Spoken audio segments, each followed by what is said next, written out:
I think everyone is wrong about postmodernism. And I really mean this. I'm not just being hyperbolic because this is a YouTube video that I want people to watch so that I can get enough clicks so that I can afford to live. Now, we all know there's a bunch of dumb guys on the internet that use the word postmodernism to create a sense of fear and paranoia about some scary boogeyman that's going to get you and your kids. There's also more progressive and I think well-intentioned folks who are also kind of missing the point when they talk about postmodernism. And this happened to me because I made a video about why Trump could be considered a postmodern president, and a Brazilian philosopher made a response video where he thought I was wrong because postmodernism to him is a philosophical project worth defending. I, of course, respectfully disagree. And one of my favorite YouTubers, Tom Nicholas, recently made a video about postmodernism, how it died and who killed it. But I still think all of these discussions are missing the point. So today, I'm going to sort out the issue of postmodernism once and for all with 100% certainty and clarity. And to me, the biggest problem in this conversation is I still think no one is talking about what postmodernism actually means and why understanding it is so important, both to make sense of the mess that we're in and to maybe one day help us get out of it. Okay, so something I want to emphasize right now, and I'm going to expand on this throughout this video, is that postmodernism is not a philosophy. It's not a philosophical system. It's not a theory of morality or ethics or anything like that. I'm gonna say that one more time just so everyone in the back can hear it. Postmodernism is not a philosophical system. I'll say it again. Postmodernism, it's not a philosophical system. Postmodernism is not a philosophical system. So to understand it, I want to look at the work of two writers that wrote incredibly long and dense books that everyone acts like they've read, but I don't believe anyone has actually read any of these books. I'm talking about David Foster Wallace and Frederic Jameson. Now, novelist David Foster Wallace wrote a really long novel that no one who has had sex has ever read, and that book is called Infinite Jest. The title of the book comes from the name of a fictional film that's also referred to as The Entertainment. Now, this film, Infinite Jest, is so enjoyable that it completely consumes the lives of those who watch it to the point that they die. You know, imagine that, being so addicted to what happens on screens that are in front of you all the day that it takes over your life. Eventually kills you because you can't stop looking at the screen. Hold on. Oh, wow. Hold on. One of the apps that's owned by an evil guy has a button on it, and it might make me feel something if I stare at it again. Nope, now I feel bad. And this is something that Foster Wallace was concerned with more generally. Listen to this, which he said in an interview he gave while promoting Infinite Jest. He said, because the technology is just going to get better and better and better and better, and it's going to get easier and easier and more convenient and more pleasurable to be alone with images on a screen given to us by people who do not love us but want our money, which is all right in low doses, right? But if that's the basic main staple of your diet, you're going to die.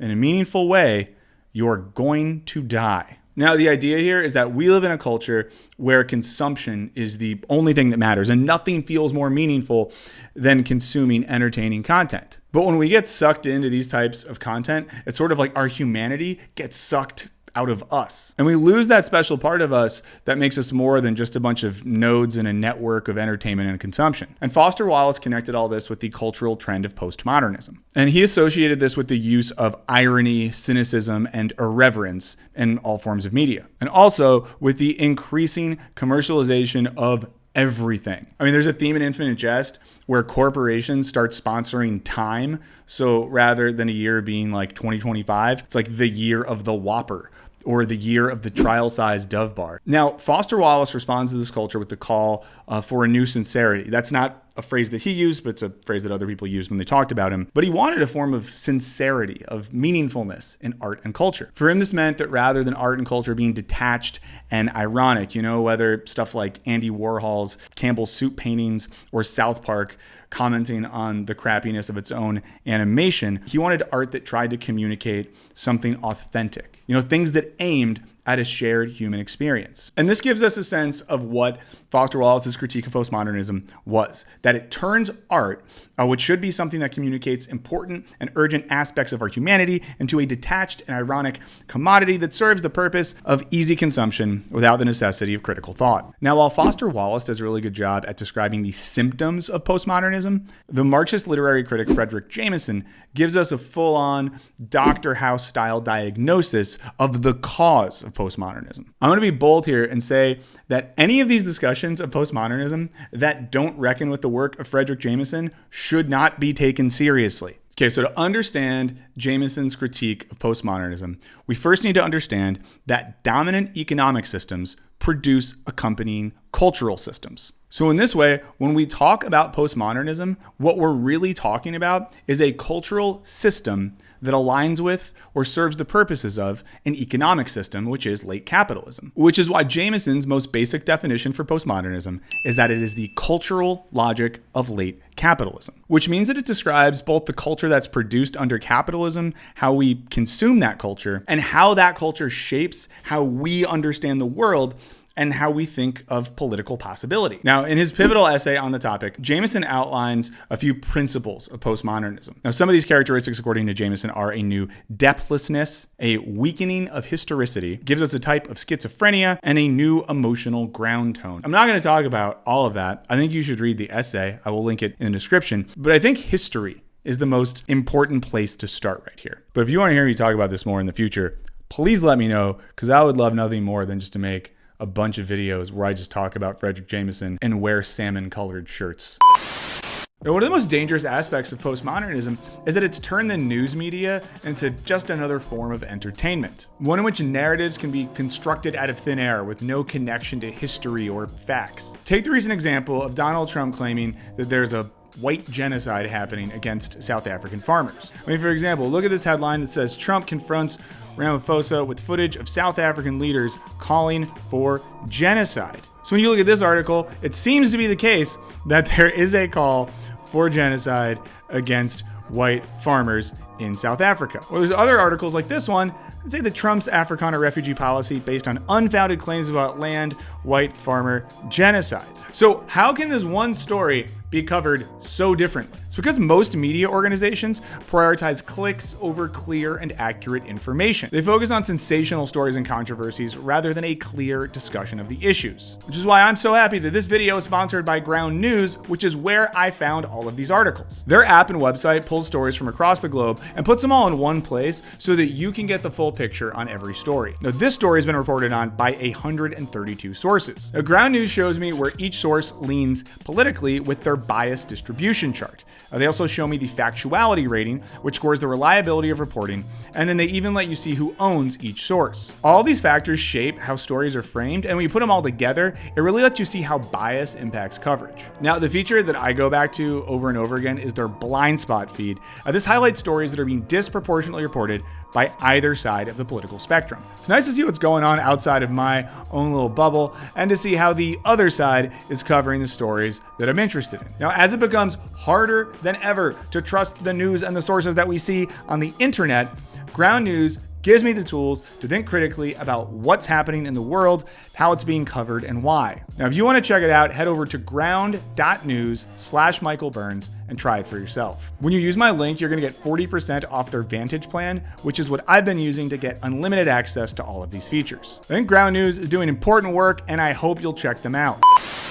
So to put this in really simple terms, if we want to accurately understand the present, if we want to understand the world we live in and all its accompanying problems and issues, we have to understand history, right? We have to understand how we got here. But what postmodernism does, according to Jameson, is it disconnects us from that history. It puts us in the state where we think we live in an eternal present without any connection to history or historicity. You know, Jameson famously says that history is what hurts. It's what refuses desire. It sets limits to individual and collective praxis. So Jameson writes, if we do not achieve some general sense of a cultural dominant, then we fall back into a view of present history as sheer heterogeneity, random difference, a coexistence of a host of distinct forces whose effectivity is undecidable. So think about it this way, like if you don't understand history, if you do not have a connection to that which came before you, you can't understand how you got where you are. So when he talks about a cultural dominant, he's basically saying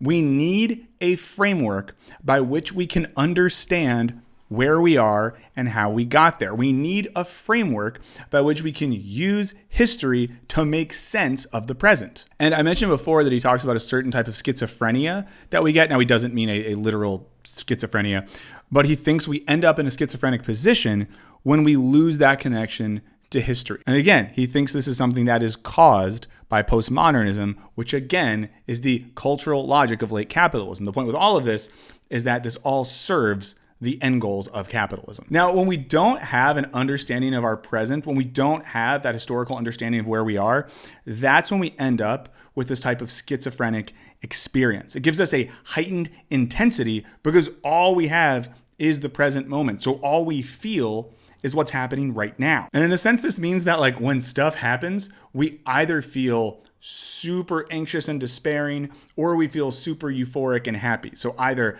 everything is screwed or everything is magical and nothing in between, because all there is the magic or the terror of that moment. Now, another thing that happens under postmodern culture for Jameson is we have the split between history and nostalgia. Now, history, of course, is what actually happened. It's sets of historical conditions that lead to where we are right now. It's understanding the steps that got us here. Nostalgia is an imagined picture of a past that maybe didn't happen anyways. Think about the way that advertising and marketing sell us a vision of the past.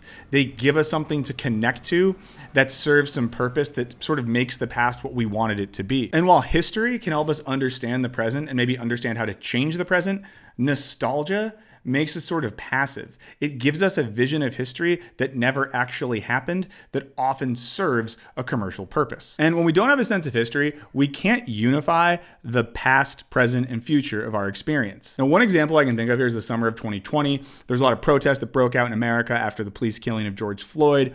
We were still in the COVID era as well. At least where I live, there were some protests and marches where there was like 100,000 people in the street and it felt like we were doing something. We're going to change society and we're standing up against, capitalism and patriarchy and white supremacy. And then we kind of just started doing other stuff. We got back to normal. We kind of just, nothing really happened. It all stayed the same. But the point there is when we're in this pure present, when we're not connected to history, we just feel whatever we feel in that moment. We only understand the moment relative to the moment itself, which means that maybe we're not skeptical enough about ways we're being manipulated. Maybe it means we can't see the historical connection to where we are and where we came from. Maybe we can't use historical examples as a way to understand where we are in the present. Here's another quote from Jameson. He writes, "If we are unable to unify the past, present, and future of the sentence, then we are similarly unable to unify the past, present, and future of our own biographical experience or psychic life." Basically, if we can't understand history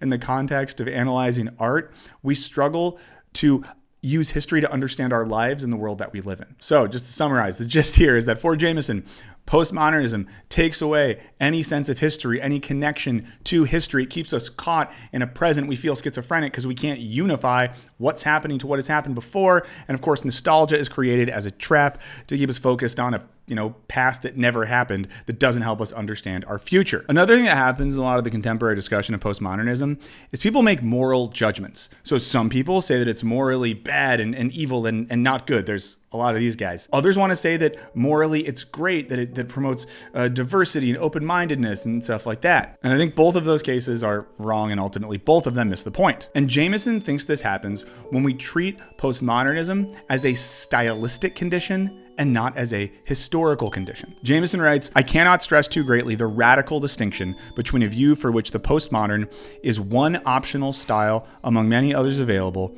and one which seeks to grasp it as the cultural dominant of the logic of late capitalism." Which is why he thinks if we treat postmodernism as a style, we end up making moral judgments about it. Whereas when we acknowledge that it's a historical condition, then it can offer us the chance to dialectically attempt to think about our present time in history. As Jameson says, when we treat postmodernism in terms of morality or moralizing judgments, we are making a category mistake. And I think this is so crucial because so much of the discussion on the internet about postmodernism has to do with its morality or its moralism or the ethics of postmodernism. But as Jameson notes, that's a full-on category error. The point isn't to say whether it's good or bad or smart or dumb. It simply is. It is a historical condition that we are living under. And to try to critique it as a moral condition is like critiquing the morality of humidity. You're going to be sweating whether you like it or not. And I'll say more about this, but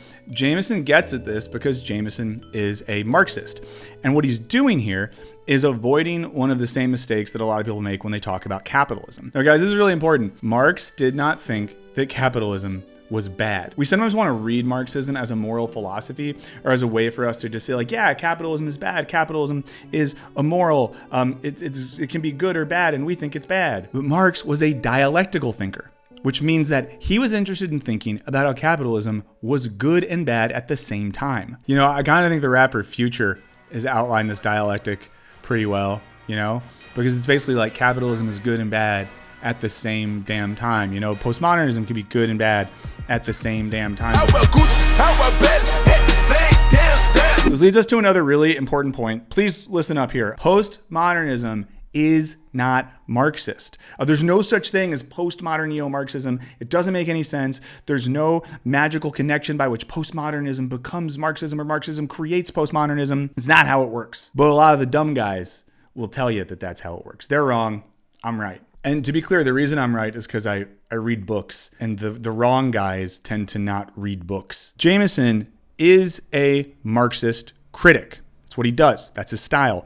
He's using the framework of Marxism to diagnose the cultural conditions of late capitalism, which he calls postmodernism. So again, postmodernism is not a theory. It is not a philosophy. It is the diagnosis of the cultural conditions of late capitalism. This is why to say that postmodernism is Marxist or there's a thing called postmodern neo-Marxism simply just doesn't make sense. Because if postmodernism involves a disconnect from history, Marxism is a way to directly connect our present experience to historical analysis. You know, postmodernism wants us to ignore history, right? And just buy manufactured nostalgia. Whereas Marxism is a way to analyze history to find the roots of our current cultural crisis. And this connects to an idea that you hear a lot of people talk about postmodernism. This comes from Jean-Francois Lyotard, which is that postmodernism is an incredulity towards meta-narratives. The idea that postmodernism rejects overarching frameworks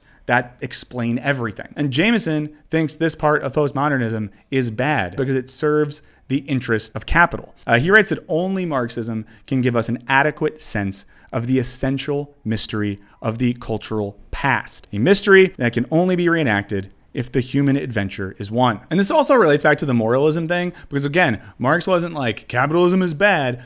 You know, he was like capitalism is really good and really bad, and we need to understand precisely why this contradiction exists and where it's going to go. And this is another thing that Jameson points out as a Marxist is just like Marx wasn't saying that capitalism is bad, so we need to go back to some sort of pre-capitalist utopia. It's not that like postmodernism is bad, so we got to go to what came before it. Postmodernism is a necessary condition of the current economic configuration of capitalism. It doesn't matter if it's good or bad. We need to figure out what does it mean to work through it? What does it mean to see the contradictions in our culture via postmodernism and do something with that? I mean, one way to think of this is that we're basically asking, how can we use the alienating and exploitative mechanisms of art and cultural production under capitalism to do stuff that's more human? Like I'm right here now on YouTube, a very post-modern mechanism and platform trying to do things and talk about things that go against the logic that facilitates this very platform. So maybe that's something? I don't know. Now, one of Jameson's solutions to the problem of postmodernism, or at least one method for how we can approach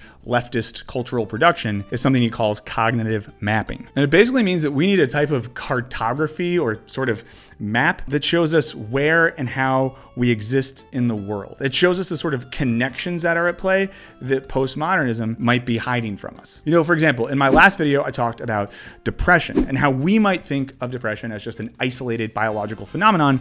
But when we dig deeper, we see that it's something that involves our relations to work, to the economy, to our communities, and the lack thereof. Basically, when we make a cognitive map, we see that depression is a capitalist problem. And this makes sense because Jameson goes on to later say that cognitive mapping is nothing but a code word for class consciousness. So in the context of the depression video I just mentioned, it's realizing that mental health often relates to our class position in society. And until we eradicate that class positioning, we're going to have those mental health issues. And if you want to check out that depression video, I will put a link in the description. Okay, there's a lot more I could talk about here, but I think that's the main gist. People are getting postmodernism wrong because they're thinking about it like a philosophical or moral theory, when it is not that. It is the description of the cultural logic of late capitalism. And if we miss that point, well, then we miss the whole thing altogether. Okay, I know I threw a lot at you guys with this one, but if there's one main takeaway, you can think about something that Jameson famously wrote, which is always historicize, meaning that the main way to fight against the logic and the cultural conditions of postmodernism is to think historically, to analyze our contemporary problems in a clear historical context, and an historical context that takes into account material and economic conditions. And this is important because often the people that are using postmodernism as some scary thing are doing postmodern stuff themselves. They are the ones who are embodying, facilitating, and perpetuating the exploitative logic of late capitalism. And while he is a difficult read, I am going to link some Frederic Jameson in the description. Check it out if you want. Also, a huge shout out to all of my patrons, especially all of my biggest dogs. I see you.